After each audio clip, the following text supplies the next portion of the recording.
কাউকে পরিপূর্ণভাবে পাওয়া সবচেয়ে বড় সৌভাগ্য। কারো ভালোবাসায় নিজের পুরোটা বিসর্জন দেওয়াই তো হলো জীবনের আসল মানে।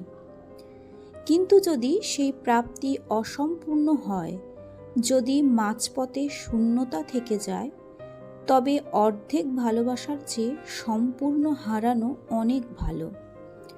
অর্ধেক সম্পর্ক কেবল কষ্ট বাড়ায়, অর্ধেক ভালোবাসা শেখায় অভিমান, আর অর্ধেক উপস্থিতি কেবল স্মৃতির বোঝা বাড়ায়।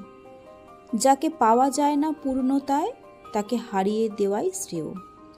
কারণ অসম্পূর্ণ প্রাপ্তি মানুষকে ভাঙে, কিন্তু পরিপূর্ণ হারানো মানুষকে শেখায় স্থিরতা। সব কিছু হারিয়ে ফেলার পরেও একটা শান্তি থাকে, যে শান্তির নাম শেষ, যেখানে আর কোনো আশা বাকি থাকে না।